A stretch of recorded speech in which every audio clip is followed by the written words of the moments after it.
In this video, we're going to explore something that we think many might have missed regarding Starfield's backgrounds, traits, and skills. We're also going to cover the basics of the background, trait, and skill systems within Starfield so that you can jump into Starfield and play right away. We think it's important to emphasize that while these systems could affect your gameplay within Starfield, the replayability of the game and taking different paths and storylines give you the opportunity to not stress about which path might be perfect for you starting day one. Think about which way you might want to take in a certain storyline and pick the backgrounds, traits, abilities that you think best accustom that path. And then just go and play and have some fun. We're not just going to cover the very basics here. We'll jump into some detail in order to help you get started as soon as you want to play Starfield. Hopefully covering these Starfield basics for backgrounds, traits, and skills help you prep for that day one launch and get your gameplay going just a tad faster once you decide to sit down and play. If you want to see some deeper dives and fun builds or different paths in the future for Starfield, please consider subscribing. All right, let's start with backgrounds.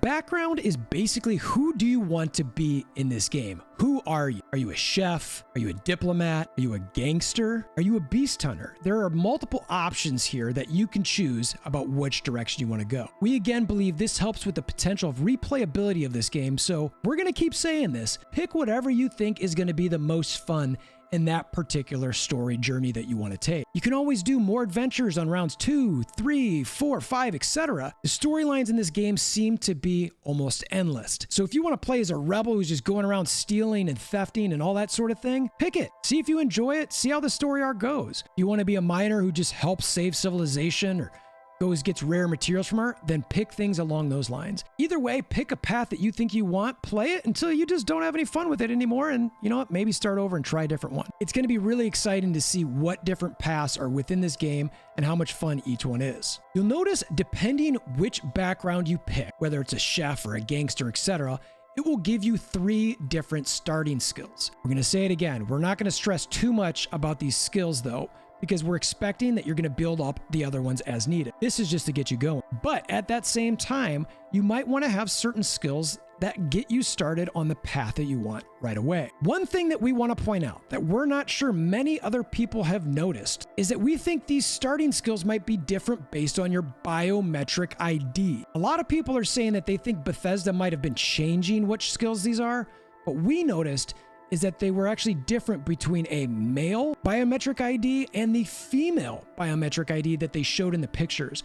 And that seemed to be consistent throughout them. So it wasn't necessarily that they were updating these skills. The question really was, well, wait a minute, are these skills different based on which biometric ID you've picked? Personally, I would find it more likely that these skills are tied to the biometric IDs rather than Bethesda just trying to change them, but we will find out upon launch. I mean, the truth is why would Bethesda just happen to have so many different skills based on just the differences in these picks? What do you think? Comment below whether you think it's just them changing that particular background or if it is going to be tied to the biometric ID. But again, we want to emphasize we're not sure you have to worry too much about these starting skills because you can level them up as you play the game. More on that later. Next up, after you pick your background, you get 3 starting traits. These are optional, so again, we believe that these aren't going to be insanely critical to what you pick. It's going to help you on the journey that you want to take. Generally speaking, these traits will affect some of your stats and therefore the difficulty of doing things in game. They can also give you certain dialogue options as you play. Note here in this particular dialogue, there is an option for the Serpent's Embrace.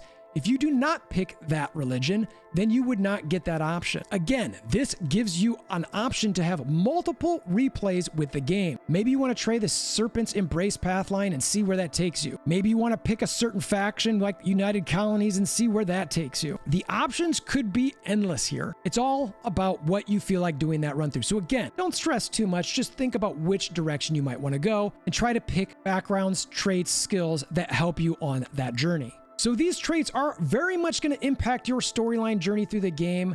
And again, they're going to give you a really nice replayability option for taking different paths in the future. This is one of the things that has me most excited about Starfield. It's not just going to be one simple single player playthrough. I'm going to be able to pick whatever path I want based on however I'm feeling that particular launch day. And I'm going to do that playthrough and see how it goes and just have a bunch of fun. A critical thing to notice here, though, is some of these traits cannot overlap with each other, so you might have to pick one or the other. An example of this is an extrovert versus an introvert, or maybe a spaced versus terra firma.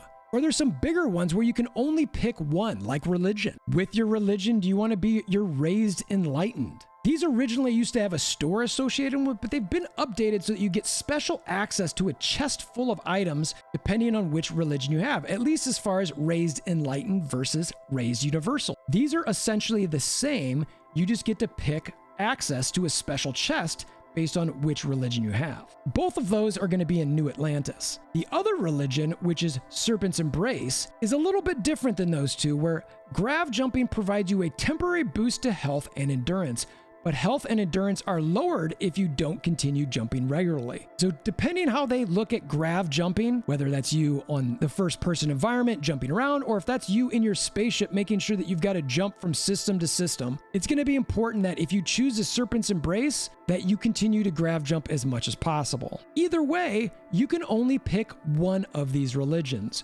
So look at which one you might want to take and then go that route. Besides religion, we also have the option for faction allegiance trait.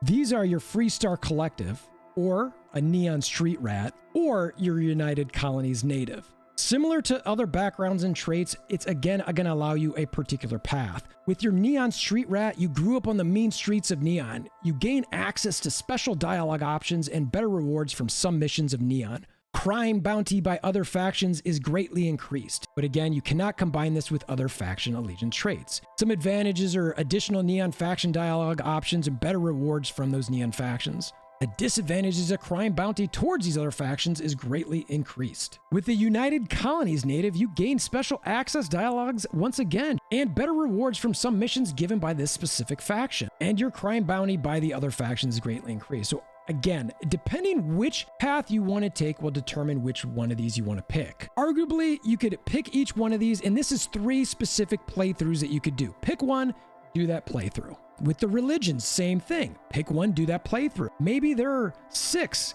18. There are multiple different combinations you can do with just these specific traits that will allow you to take different paths within the game. There are also some additional traits that you can just sort of pick at will. Kid stuff, starter home. We don't have the information for every single trait in game, but some fun ones are definitely like Wanted, where you deal increased damage at low health, but bounty hunters may sometimes appear to attack you without warning. I think something like that could make the game really exciting, and honestly, I think that might be how I start. Running around as a space pirate and having a bunch of people hunt me down, playthrough number 1 could definitely be that bad boy route. And we'll say it again, do not stress about these, just think about how you want to take your first path through the game or your second path, whatever that current path is, and go for it. Pick the items that you think best associate with that journey you want to take. Worst case, next time you want to play through, just pick a couple different things and run it right back. You've got multiple different paths and storylines you can take in game. We're going to continue to say that.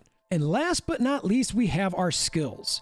We previously mentioned that you get 3 skills at the start, but you do have the ability to build these up as you go through completing challenges and unlocking different tiers within each skill tree.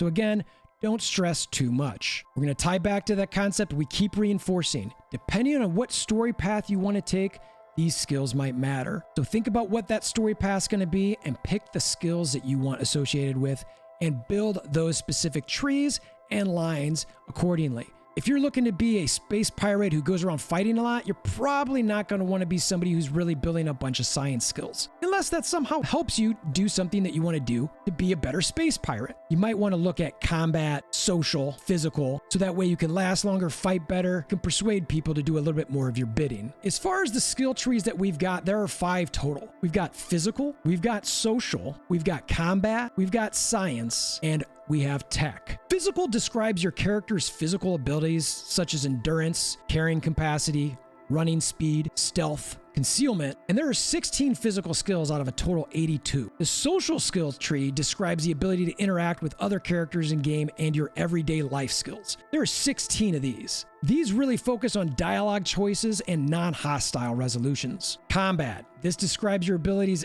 in combat and the use of various type of weapons while outside your spaceship, damage, firepower, accuracy, and the strengths of these weapons. There are going to be 17 of these. Science describes your skills related to the various sciences needed for crafting, mineral extraction, researching, planet exploration, and refinement. There are going to be 16 of these. And finally, we've got tech, which describes your skills in using technology and technological items from personal equipment to starships and their weapon systems.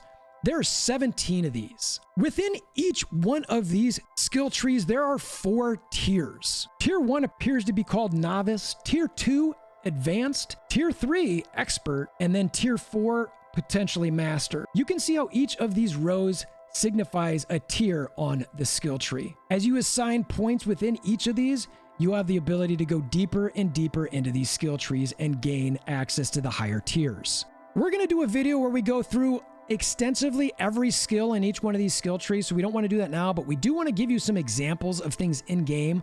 You're going to see different sorts of skills throughout these trees that go hand in hand. You've got stealth early on, and then later you're going to have things like concealment. Since stealth is sort of something that might want to start instigating or maybe developing a rebellion or something like that, maybe instigation is something you're going to build up in skills along those lines. That's going to be something that helps you force a target NPC to attack an ally for a limited amount of time. What's going to shake out of that when you're doing it? You just want to cause a ruckus, be a pirate, etc. You do that. You can also do hacking, which is a tier 4 social skill. There's a social skill called xenosociology, which is likely going to allow you to communicate more with aliens. You see this throughout multiple B-roll footage where one of the characters walks up to an alien and all of a sudden it calms down. This is the type of thing that is going to allow you to control those a little better. In the science skills, there's also xenobiology. This is the ability to potentially get more resources from these animals. So if you're looking to get something from those animals, control them quicker, this is the sort of path you're going to want to take. These skill trees are intertwined like this, so it's important to know what skills are where, and ultimately we keep saying it. Depending on the path you want to take a peek at what the skill trees are and know what that path is. We'll definitely be coming up with different builds throughout time because there's going to be a whole bunch of stuff that you're going to pursue to have a lot of fun while playing this game. And again, don't stress about what you're picking because you're going to be able to pick it and change it and play another run through later. Within each skill, you're going to see that you've got multiple ranks, rank 1, rank 2, rank 3, rank 4, and it's going to take a certain amount of successful attempts of whatever the challenge is within each one of those ranks. What we're looking at here is the intimidation skill. You can see that you can force a target NPC at or below your level to flee for a limited amount of time. You do that 5 times, you rank up. You do that another 25 times, you rank up again. Do it 50 more times, you rank up again. And you can see within each ranking, it starts with at or below your level, then it goes a target NPC up to 10 levels higher. You can get to flee for a limited amount of time.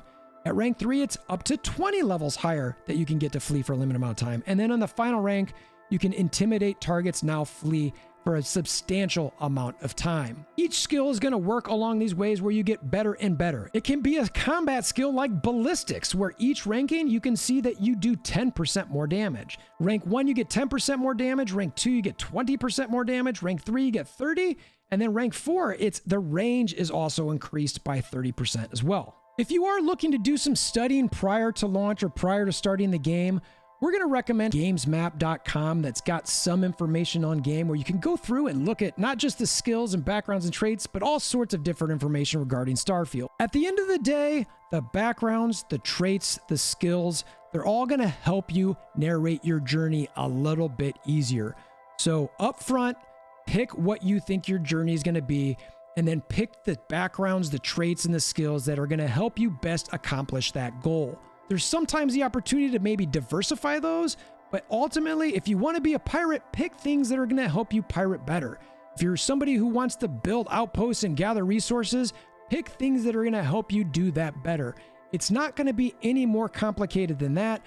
There might be some tracks and paths and builds that make certain things a little bit more optimal, but ultimately, if you're just trying to have some fun, look at which ones give you that best path for the game adventure that you want. So this has been our basic overview of Starfield backgrounds, traits, and skills. We hope these help you get started playing as soon as possible once you pick up the game. We hope you find this helpful and would love to hear from you about anything that you have seen about these type of Starfield topics. Anything we missed, something that we maybe speculated wrong on? What have you seen that's concrete? Again, we think the thing that everybody's missing is that those biometric IDs are going to affect which skills you get early on. But again, is it really going to matter? I think we can still pick a certain path, but it might help you get on your way a little bit quicker. If you're looking for more Starfield content, please consider subscribing. We appreciate you making it this far in the video, and until next time, we hope you have a wonderful day.